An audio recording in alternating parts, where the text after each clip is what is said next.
Om Namo Bhagavate Vasudevaya. Om Namo Bhagavate Vasudevaya. Namo Vishnupadaya Krishna Prishtaya Putre Srimate Bhaktivedanta Swami Niti Namine Namaste Saraswati Devi Gauravani Pracharine Nirvishesha Shanyavadi Pashyanta Desatarine Jai Sri Krishna Chaitanya Prabhu Nityananda Shri Advaita Gadadhar Shri Vasadi Gaur Bhakti Hare Krishna, Krishna Krishna, Hare Hare, Hare Rama, Rama Rama, Hare Hare. Mukham karoti vachalam pangam dandayati kirim yatkupa tamamande Shri Gurun Dinata.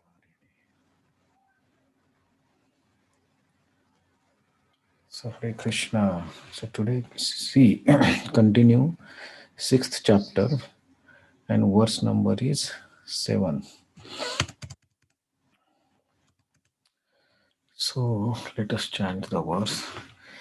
Jitatma prashantasya शीतात्मना प्रशान्तस्य Paramatma samahita परमात्मा समाहिता Shitoshna sukha dukkheshu शीतोष्णसुखदुःखेषु Tatha manapamanayo तथा मानापमानयो Jitatmanaha prashantasya शीतात्मना प्रशान्तस्य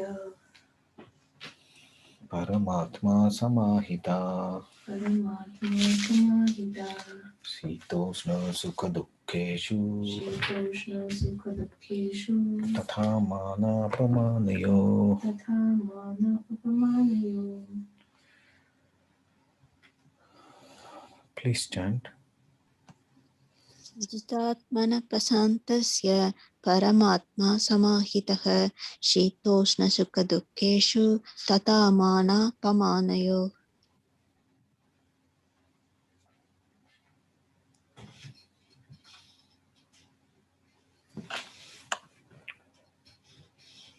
Anyone else? Okay. So let's see the translation and purport. For one who has conquered the mind, the super soul is already reached, for he has attained tranquility. To such a man, happiness, distress, heat and cold, honor and dishonor, all are all the same purport. Actually, every living entity is intended to abide by the dictation of the Supreme Personality of Godhead, who is seated in everyone's heart as Paramatma. When the mind is misled by external illusionary energy, one becomes entangled in material activities. Therefore, as soon as one's mind is controlled through one of the yoga system, one should be considered to have reached the destination. One has to abide by superior dictation. When one's mind is fixed on the superior nature, he has no alternative but to follow dictation of the Supreme. The mind must admit some superior dictation and follow it. The effect of controlling the mind is that one automatically follows the dictation of the Paramatma or Super Soul. Because this transcendental position is at once achieved by one who is in Krishna consciousness, the devotee of the Lord is unaffected by the dualities of material existence, namely distress, happiness, cold and heat, etc. This state is practical samadhi or absorption in the Supreme. So, yesterday's verse we saw, Krishna told, for one who has controlled the mind is his best friend. And if cannot control, it is your enemy. So, how we can understand that we have conquered the mind or controlled the mind? That is explained in this verse. Jitatmana. So one who has conquered the mana or mind. Prashantasya. So prashanta means the very deep shant silence or peace. One who has conquered this, he has already reached Param Atma. Who is this person? Shitoshna Sukha Dukkeshu Tatha Mana Pamanayo. So he's same to Sheet, heat and cold, Sukha and Dukkha, and Man and Apaman. So these are three levels of duality.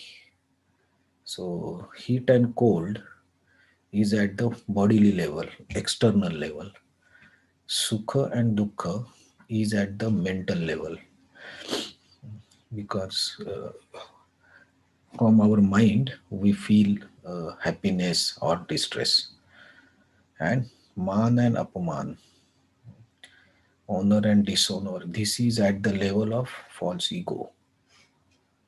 So when the ego is satisfied, we become honored. We feel honored actually. There is nothing like honor or dishonor actually. That all both are illusion. That is what we feel. We means our false ego feels, oh, I am honored or I am not honored. So that is actually illusion. It's nothing like that, because the situation remains the same. It's just that we identify with that particular situation and we think that I am great, or somebody is saying that I am great. But all these three are the dualities at different levels. So one at the bodily level, one at the mental level, and one is the very subtle level of false ego. So mind, so sukha, dukkha, and man, and honor and dishonor, these are internal, or we can say at the subtle level, that happen within us, not outside. Of course, by the outside situation, but the effect or the reaction is internal. Sukha, dukkha is internal. Man and apaman, honor, dishonor is internal. It comes from inside, and then we react, then we show. So, a person who has conquered the mind, he is same in all these three different types of dualities. So, if we have to see that our mind, if I have conquered the mind, I have to see how I behave in all these situations. Okay, so if you get very easily happy or very easily pained or hurt, or you easily cannot recover from the pain or distress, you take a lot of time. Or if somebody disrespects you, or if somebody dishonors you, or somebody honors you, how you feel? Do you feel, or do you react? How you react? What is your internal feelings when such situations occurs? That defines how much you are in control of mind, or you are in control of superior. So what is superior? Superior is Paramatma. So if you are in the control of the mind completely, or your mind is not in control, other way around, if we say, if your mind is not in control in all these situations, you react heavily. React heavily means you struggle, you get carried away by those situations, and then you struggle to maintain your balance. So in that situation we can understand that, oh, I am still or what is my situation of uh, controlling the mind. So this, I think, we all can judge very easily based on our reactions or our actions or our feelings. We can judge that. So that's why I was saying, like, this chapter really helps us to come out of our illusion also. So if we unnecessary, we think that, oh, I am already conquered my mind, I don't get disturbed. Then these are the this shloka and next two three shlokas explain how you can understand if you have how much control the mind is having on your activities. So this, if we are really honest with ourselves at least, then we can see how we react in all these three different dualities. And if our reaction is balanced, if it's not balanced, or if the reaction is very aggressive or the reaction is very passive, so either we run away from the situation, or we become so aggressive in that situation, or if we are happy, then we in that happiness also we become aggressive. If there is pain, then we become so passive or we become stubborn. So all these are the indicators that tell us how much the mind is controlling you or you are controlling the mind. So when I am saying you are controlling the mind, it's at a different level, it's at a higher level. So because I am not mind, I am something above the mind, I am above the mind. Intelligence and soul is above the mind. So when I say I am controlling the mind, so mind maybe get disturbed in all these types of dualities. But if I can control my mind, if I can control the reaction of my mind, then I can say, okay, I'm at least learning something and I'm trying to connect with the higher. But if we get carried away by this situation and just follow what our mind or our false ego says, then we can say that, oh, I'm still I have to still work on myself. Mm. So these indicators, so Krishna is saying that such a person who has conquered all these dualities, he has already reached super soul. That's very, I think, elevated stage, because when your super soul is dictating you what you should do, and as a soul and intelligence, you are able to follow it. So that's very, I think, positive or favorable situation when you are not getting carried away by the mind. And then you can actually really, when we are under the uh, we means when we means the here now I am saying mind, when the mind is under the control of the superior energy, then mind will be our friend. That's what Krishna told in the yesterday's verse. So if intelligence or super soul or soul can control the activities of the mind, can observe uh, and control the activities of the mind, at see, so in some cases we would be able to control 100%, in some cases we would be able to control, maybe control the reaction maybe 10%, 20%, but at least there will be something we will come to know what is our situation. So this helps us uh, to become more sincere, to become more serious about our spiritual practice.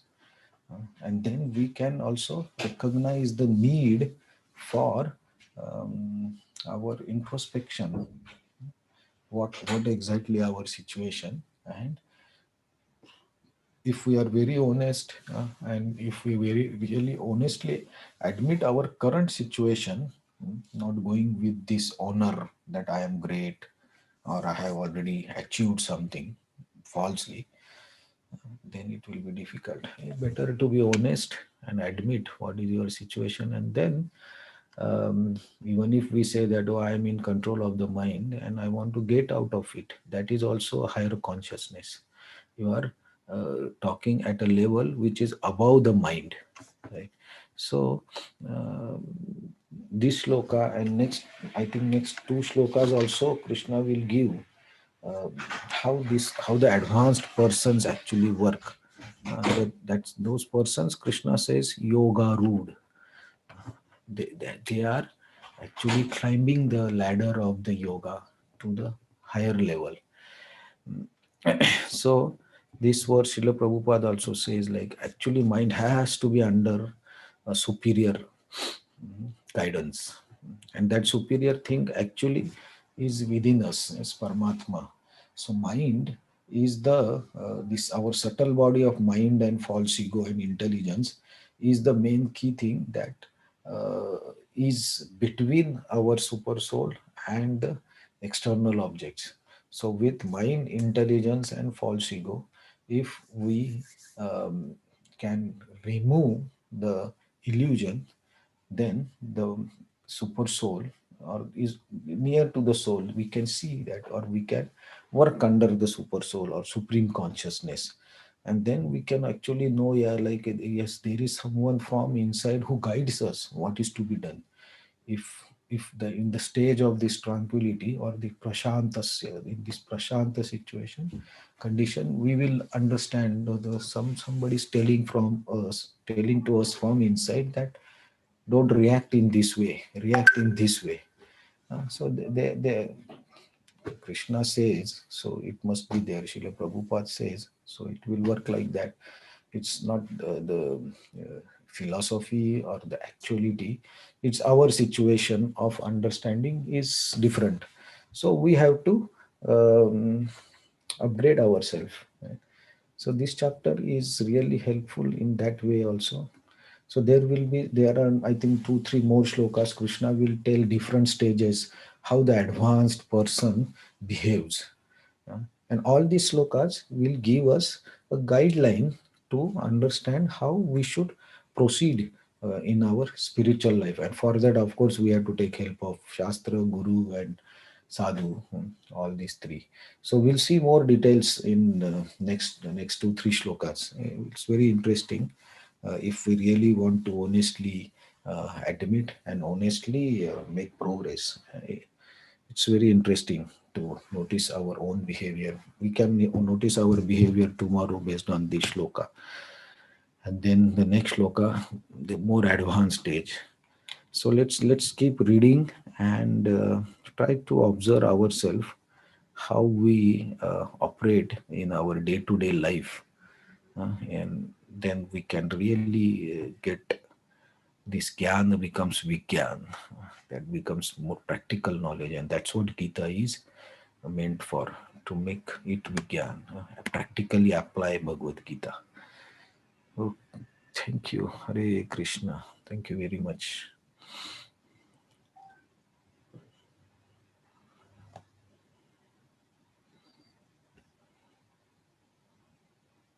Any other comments or points that anyone wish to add? ज्ञानविज्ञानतृप्तात्मा कूटस्थो विजितेन्द्रिया युक्त इति उच्यते योगी समलोष्टास्म kanchana. And the next shloka is also same. Next 2 3 shlokas. Okay, let's see tomorrow. Hare Krishna. Thank you very much. Hare Krishna. Thank you.